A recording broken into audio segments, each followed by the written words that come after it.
नमस्कार। लक्ष्मण धारा education platform में आप सभी का स्वागत है प्यारे साथियों। अपन एनसीईआरटी सीरीज की बात कर रहे थे, जिसके अंदर 7th क्लास की एनसीईआरटी के संदर्भ में लास्ट वीडियो में बातचीत की थी 6ठे अध्याय की। आज अपन आपके 7वें अध्याय की बातचीत करेंगे, जिसका नाम है मानवीय पर्यावरण, बस्तियां, परिवहन एवं संचार। इस अध्याय से संबंधित कौन कौन से महत्वपूर्ण आपके नोट्स हैं और कौन कौन से महत्वपूर्ण वन लाइनर जीके के क्वेश्चन बनेंगे, उनके संदर्भ में बातचीत करने वाले हैं।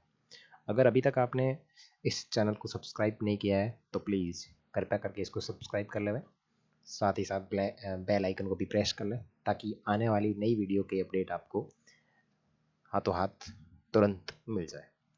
और अब तक के अपलोड किए गए 6 वीडियो आगे आपने अभी नहीं देखे हैं तो प्लेलिस्ट में जाकर के आप उन 6 वीडियो को देख सकते हैं, जिनका लिंक मैं इस वीडियो के डिस्क्रिप्शन बॉक्स तथा कमेंट सेक्शन के अंदर प्रोवाइड करवा दूंगा। ठीक है, तो चलिए अपनी इस क्लास को शुरू करते हैं। यस,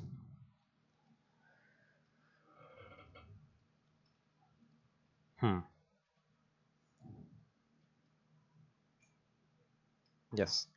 सबसे पहले बस्तियां किसे कहते हैं? तो वह स्थान जहां मानव अपने घर बना लेता है, उस जगह को बस्ती कहा जाता है। देखो, अब ये जो बस्ती होती है ये दो प्रकार की होती है। एक तो होती है स्थायी, यानी परमानेंटली लोग रहते हैं। एक होती है अस्थायी। ठीक है ना। जो बस्ती कुछ समय के लिए बनाई जाती है उसे अस्थायी बस्ती कहते हैं। जैसे कि प्रवास, जो प्रवासी होते हैं ना, वो कुछ समय के लिए अपने स्थान पर एक जगह पे रहते हैं। जैसे कुछ समुदाय है, जैसे गडरिया समुदाय है, गाडोलिया लोहार समुदाय है, वो जो है वो अपनी अस्थायी बस्तियां कुछ क्षेत्र विशेष के संदर्भ में बनाकर रहते हैं, फिर वहां से उसको छोड़ के चले जाते हैं। तो उनकी जो बस्ती होगी वो अस्थायी बस्ती होगी, और जो परमानेंटली वहीं पे रहते हैं उनको स्थायी बस्ती कहते हैं। आदर्श बसाव स्थान के लिए अगर आपको प्राकृतिक दशाएं चुननी हो तो सबसे पहले आपके पास अनुकूल जलवायु होनी चाहिए, और जल की उपलब्धता होनी चाहिए, और उपयुक्त भूमि होनी चाहिए, और उपजाऊ मिट्टी होनी चाहिए। ये मुख्य दशाएं हैं जहाँ पे आप अपनी क्या बोलते हैं उसको, बस्ती को स्थापित कर सकते हैं। उसके बाद में ऋतु प्रवास।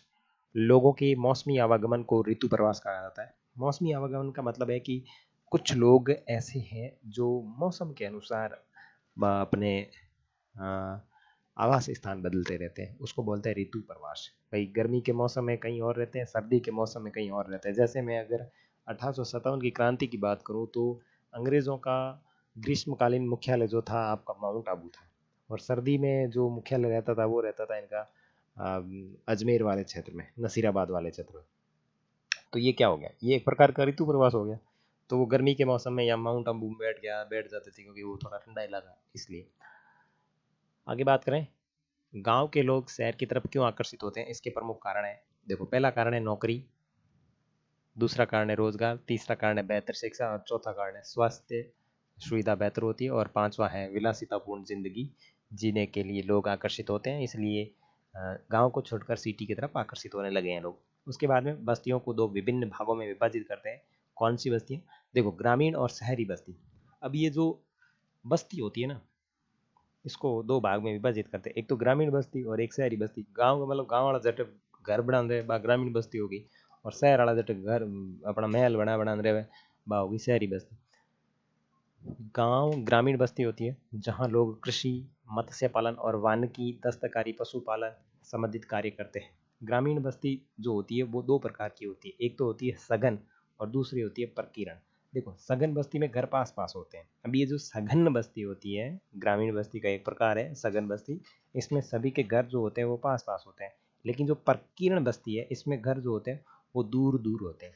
सीधा मतलब इतना रखो कि पहली बात तो बस्ती को दो भागों में बांटा जाता है, ग्रामीण और शहरी। और ग्रामीण बस्ती है, इसको भी दो भागों में बांटते हैं। पहली तो है आपकी सघन बस्ती, दूसरा है आपका प्रकीर्ण बस्ती। सघन का मतलब जिसमें घर पास पास होते हो, और प्रकीर्ण का मतलब है जिसमें घर बहुत ही दूर दूर तक होते हैं, उसे प्रकीर्ण बस्ती कहते हैं। ठीक है। इस प्रकार की बस्तियां मुख्यतः पहाड़ी क्षेत्रों में पाई जाती है, जहाँ घने जंगल हो, अति विषम जलवायु वाले क्षेत्र पाए जाते हो, जिन स्थानों पर वर्षा का जल जमाव अधिक होता है, वहाँ पे जो घर होते हैं वो थोड़े ऊपर उठाकर बनाए जाते हैं, जिसको प्लेटफॉर्म हाउस कहते हैं या फिर सिल्ट कहते हैं, स्टिल्ट, ठीक है ना। यूँ हो रहे कहने का मतलब एनी से लकड़ लगा दिया या फिर खंभा लगा दिया, फिर अंगमात घर बना हुआ है, इस तरीके से घर बनता है। तो पानी भरा जाता है इनके बीच में, यहीं तक ही भरा जाएगा, यहाँ तक नहीं आएगा। इस तरीके की जो आकृति बना के जो घर बनाए जाते हैं उसको बोलते हैं स्टिल्ट घर, ठीक है। उसके बाद में परिवहन। परिवहन मुख्यतः चार प्रकार का होता है। सड़क मार्ग, सड़क मार्ग, रेल मार्ग, जल मार्ग एवं वायु मार्ग, ठीक है। सबसे पहले सड़क मार्ग की बात करें, देखो कम दूरी यातायात का सबसे अधिक उपयोग किया जाने वाला मार्ग जो आपका सड़क मार्ग है। और सड़क दो प्रकार की होती है, एक तो पक्की और दूसरी कच्ची, ठीक है। मैदानी क्षेत्र में सड़कों का घना जाल बिछा हुआ है, और ये जो मैदानी क्षेत्र है इसके अंदर सड़कों का घना जाल बिछा हुआ है। हिमालय पर्वत, मनाली, लेह राजमार्ग विश्व का सबसे ऊंचे पहाड़ों पर बना मार्ग है। और सबसे ऊंचे मार्ग की बात करें तो हिमालय पर्वत पर मनाली लेह राजमार्ग है, वो विश्व का सबसे ऊंचा राजमार्गों में से एक है। और भूमिगत जो सड़कें बनाई जाती है उसको भूमिगत मार्ग के साथ साथ अंग्रेजी में सबवे बोलते हैं। और अगर और आकृति के बारे में बात करें तो आपका फ्लाईओवर भी एक प्रकार से होता है, जो आपके सड़कों के ऊपर बनाया जाता है, और इससे आप अच्छी तरीके से वाकिफ होंगे। और भारत में एक्सप्रेस वे का निर्माण सबसे नवीनतम है। रेल मार्ग के अंदर अपन बात करें तो भारत के अंदर एक्सप्रेस वे जो सबसे नवीनतम है, और स्वर्णम चतुर्भुज महामार्ग जो दिल्ली को जोड़ता है, मुंबई को जोड़ता है, चेन्नई को जोड़ता है और कोलकाता को जोड़ता है। तो यहाँ पे प्रश्न ये बनेगा कि भारत का नवीनतम रेल मार्ग की बात करें तो आपका है एक्सप्रेस वे, ठीक है। और स्वर्णिम चतुर्भुज महामार्ग जो है वो किन किन शहरों को आपस में जोड़ता है, तो दिल्ली, मुंबई, चेन्नई और कोलकाता को आपस में जोड़ता है।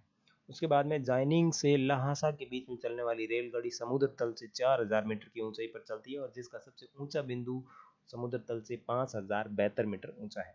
तो ध्यान रखना, ये एक रेलगाड़ी मार्ग है जिसका नाम है जाइनिंग से लहासा। ये शायद चीन के अंदर है, इस तरीके के नाम तो चीन में ही होते हैं।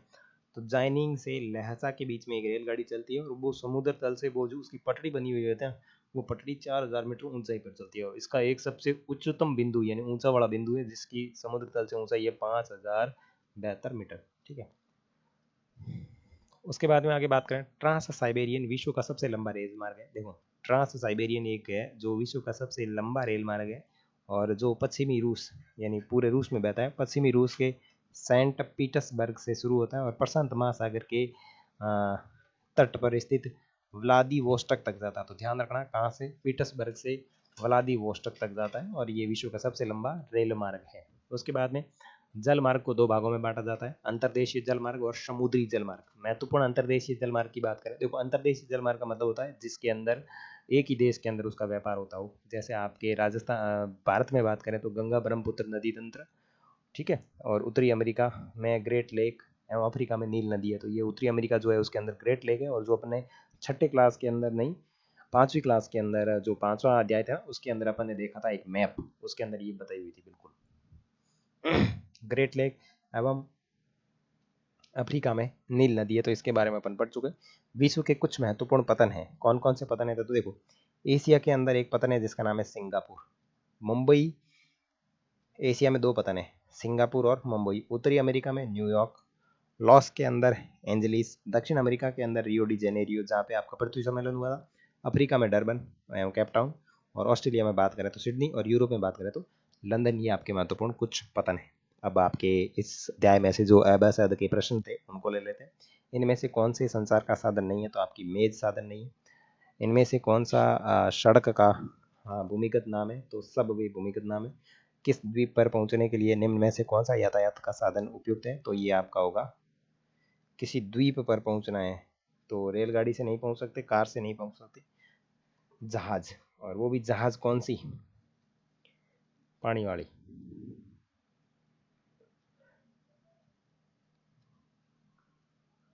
यातायात का कौन सा साधन पर्यावरण को प्रदूषित नहीं करता, तो साइकिल, ठीक है, साइकिल साइकिल। उसके बाद में आपके 7वें अध्याय से संबंधित महत्वपूर्ण 5-6 क्वेश्चन है उनको देख लेते हैं। लोगों के मौसमी आवागमन को क्या कहा जाता है, ऋतु प्रवास कहा जाता है। किस प्रकार की बस्ती में अगर दूर दूर होते हैं तो प्रकीर्ण बस्ती में होते हैं। लामा पशु का प्रयोग कहाँ किया जाता है? तो दक्षिण अफ्रीका के एंडीज पर्वत। अब ये जो लामा पशु है इसके ऊपर यहाँ के लोग हैं वो परिवहन के रूप में उपयोग लेते हैं, ठीक है ना। जैसे घोड़ा खच्चर का उपयोग करते हैं ना पहाड़ी लोग, उसी प्रकार याक का प्रयोग कहाँ होता है? तो याक का प्रयोग होता है तिब्बत के अंदर। भूमिगत सड़कों को किस नाम से जाना जाता है? तो सबवे के नाम से जाना जाता है।